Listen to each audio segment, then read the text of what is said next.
Let's talk. Giles Brown.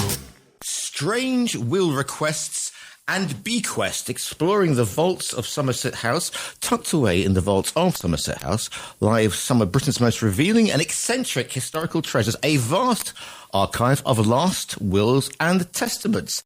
It is a fascinating, eccentric, eclectic, and perhaps even esoteric collection of material. It has been put together in the tome called Strange Will Request and Bequest. I'm delighted to say that AJ Griffiths-Jones is the writer, and she joins me now live from Turkey. AJ, good morning to you. Good morning, or even good afternoon from here. Excuse me. Exactly. I'm still getting my timings right. Explain a little bit about your background and why you're so eminently qualified to write this particular tome. Okay, well, my background is English teaching and language training. But 10 years ago, I started my writing career with the Jack the Ripper book. So I spent 10 years researching that book. In that, I've come to know the annals of history quite well, the Old Bailey online, lots of old newspapers, and I come across these weird and wonderful things now and again, which I thought I would compile and put into a book. Is this like the ultimate rabbit hole then? You start looking, because I mean, whenever I come across a bunch of old newspapers, you know, you just find yourself going, oh, and A leads to B and C. So I imagine if you are, if you're going, so is that what was what sort of inspired the chispa, the spark? One of my particular fears, my greatest fear, is of being buried alive. So I wrote a book to find out if it was humanly possible to still be buried alive nowadays. Okay. Went back in history. That was the first book that was published with pen and sword. And then in doing that, I came across some very strange requests of people that burials, you know, of how they wanted to avoid maybe having their heart taken out or having their jugular cut to avoid being buried alive. And they would actually put that into their will. So then, yes, exactly. I went down the rabbit hole and it was, what else do people put in their wills?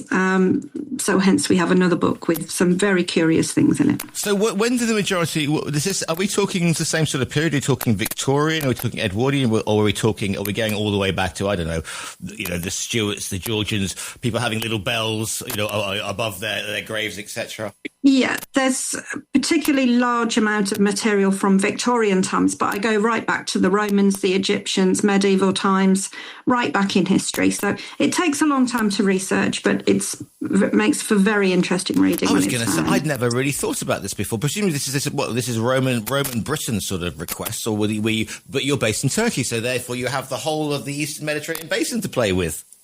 Yes, actually, there are many scrolls and wills from the Romans that on papyrus sheets, and people who, I don't know, perhaps a Roman might, for example, bequeath his mother and his wife to one of his friends to make sure that they're taken care of after his death.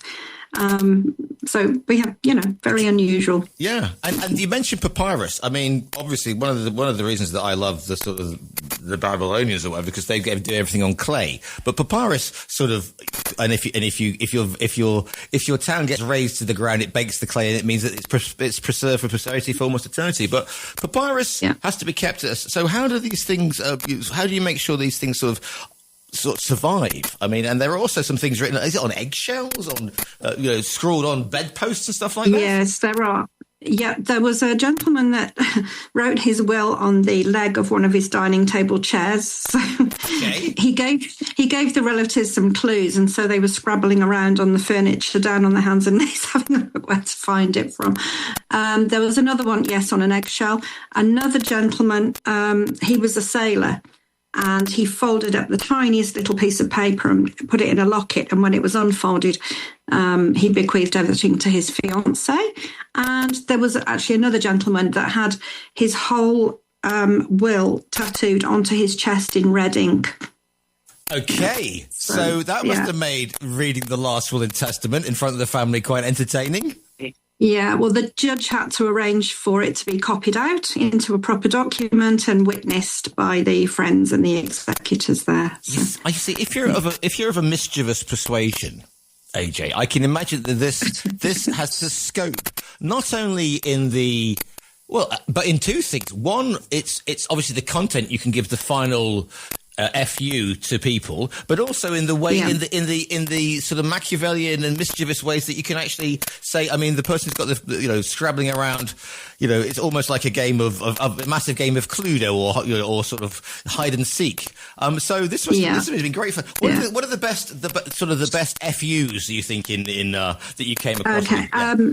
For me, I think it was a gentleman called Hans Muller from Munich, who at the turn of the 20th century, he was a bit of a miser, and his relatives had spent many, many years trying to get money out of him or make sure that they were included in the will. He had quite a good fortune. When he died, he arranged for his solicitor to use a desk in one of the upstairs bedrooms and sit at the desk. And then he put a row of chairs on the other side of the room for the relatives to sit on. And as soon as they sat down, the combined weight of the relatives gave way. They fell through the floor, and many of them died. There were about 7 of them. I think 4 of them died.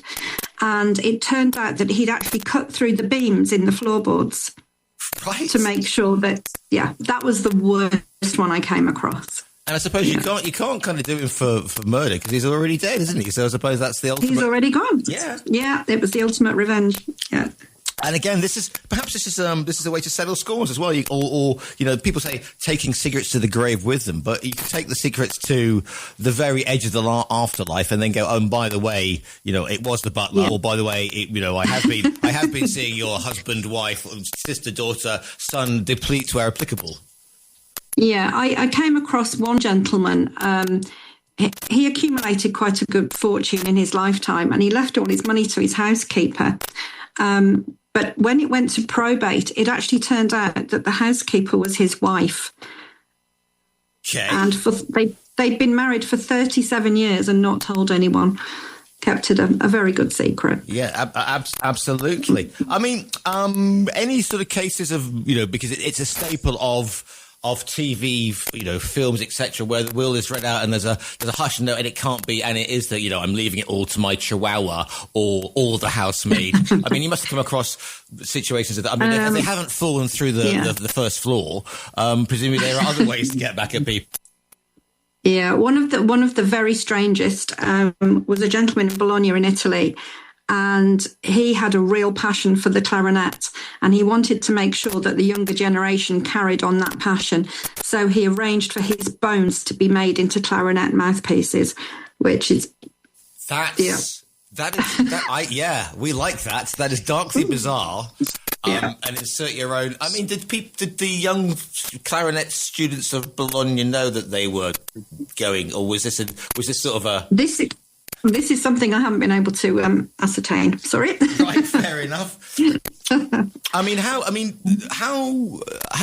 when you do something like this and you're putting this together, I mean, it must be quite difficult if you're going from the Egyptians through to sort of the Victorian. I mean, how do you cut it down to sort of what criteria did you have to have because to make the final cut, as it were, in the book Strange Will Requests and Bequests?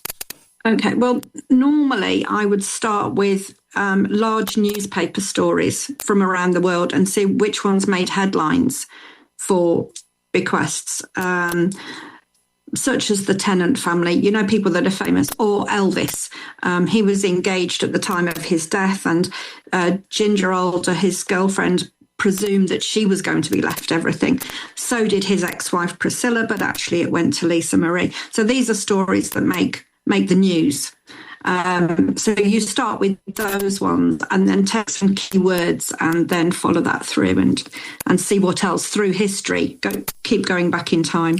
I mean, apart from being entertaining and eye-opening in some cases, like the clarinets, which I think will stay with me for a while yet, it's totally bizarre. I mean, what did they sort of shine a light on what society was like? I mean, like the Romans saying, okay, well, I'm about to pop my clogs and go and join the happy whatever halls of, the Zeus and whatever god it is. Yeah. But you can have my wife and most of my household. I mean, does that do in the way that people are buried, etc., and the customs around death?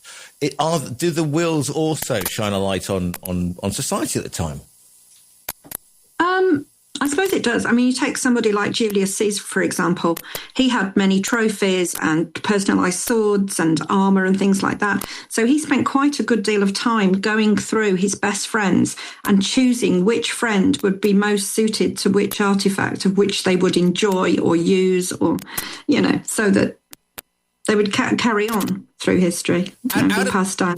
Out of the ones, what's your favourite? Well, I mean, what one did you make? What one did you just look at and go, "Oh, I like that one. That's that style. That's got pizzazz. That's got a bit of je ne sais quoi." I do like the Revenge Will, but I would say, something that I thought was the most befitting was Frederick Bauer, who was a chemist and scientist in America, and he invented the Pringles tube. The Pringles crisps. But of course we do.